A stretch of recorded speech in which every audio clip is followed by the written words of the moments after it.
मुझसे ये सवाल किया गया कि हमारा वालिद, हमारा बाप, हमारी माँ हमारी ज़िंदगी में हमारा जायदाद का हिस्सा नहीं देते। तो क्वेश्चन भी तकरीबन 8 साल से यूट्यूब पर मुझसे ये किया जा रहा है। मैं भी एक चीज़ का यही जवाब देता जा रहा हूँ कि एक शख्स जो है अपनी ज़िंदगी में अपनी जायदाद का मालिक है और वो किसी और को नहीं दे सकता। देना चाहे तो दे सकता है, आप ज़बरदस्ती उससे नहीं ले सकते। लेकिन आज मैं आपको एक और हल भी बताने वाला हूँ कि या किसी मैंने भी नहीं है, आपने भी नहीं किया होगा, किसी ने भी पाकिस्तान में नहीं किया होगा। इस चीज़ को इस तरीके से चैलेंज ज़रूर किया जा सकता है कि एक शख्स अपनी ज़िंदगी में तमलीक करने का, हिब्बा और चीज़ है, तमलीक और चीज़ है और बै और चीज़ है। बै किसी को वो करता जा रहा है तो आप उसको नहीं रोक सकते।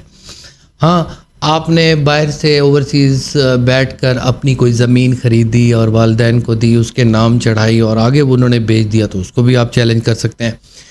प्योर जो विरासत जो उसके वालिद को, आपके वालिद को अपने वालिद से मिली है, उसको अगर आप रोकना चाहते हैं बोनाफाइडली के लिए वो एक बेटे को देने की कोशिश कर रहा है, या एक बेटा ज़्यादा ब्लैकमेलर है, या एक बेटा से ज़्यादा वो मोहब्बत करते हैं, या आपने उनकी मर्ज़ी से शादी कर ली है, बेटी ने शादी कर ली है अपनी मर्ज़ी से, या बेटे ने अपनी मर्ज़ी से शादी कर ली है, या वो कहीं बाहर रह रहा है, या दूसरी बीवी का बच्चा है फिर भी उसको नहीं दे रहे। तो इन हालात में बोनाफाइडली एक आइडिया मेरे जहन में आया, तो आप एक इस्तक़रार हक़ का दावा हुआ नहीं है आज तक, किया जा सकता है कि हमारा वालिद की इतनी ज़मीन और इतनी जायदाद है और उसका वो मालिक है, उसने हमें ये शरई तौर पर हमें कब्ज़ा दिया हुआ है और कहा है कि ये मैं आपको ट्रांसफ़र कर दूंगा, या करने के बाद भी मतलब है वफ़ात के बाद ये आपकी विरासत हो जाएगी। अब वो एक शख्स को देने की कोशिश कर रहा है। आमतौर पे बेटों को मिल जाता है, कब्ज़ा होता है, लेकिन मलकियत नहीं होती। ये कब्ज़े की सूरत में बता रहा हूँ, लेकिन ये बहुत कम चांसेस हैं। लेकिन ये अदालत, इसको कोर्ट डेवलप होगी, हो सकता है दावा आप दायर करें, वो खारिज हो जाए, फिर हाई कोर्ट के लेवल तक इसको लिया जा सकता है, क्योंकि इसमें इनर कॉन्साइंस है कि एक शख्स जो है अदालतों में सारी ज़िंदगी धोखे ना खाए और सारी ज़िंदगी ना रुलता फिरे। हमने देखा कि अदालत किसी के मरने के बाद लिटिगेशन स्टार्ट होती है, सुप्रीम कोर्ट फिर फैसला करती है नहीं जी ये बेटी को गलत महरूम किया गया है, बेटा जो है ना उसने आगे बेच दी थी तो बेचने वाले को ज़मीन दे दी और बेटे को कहा कि आप जो है ना इसको कंपनसेट करो बहन को। तो ये पहले क्यों नहीं हो सकता? भाइयों के बारे में इस किस्म का है।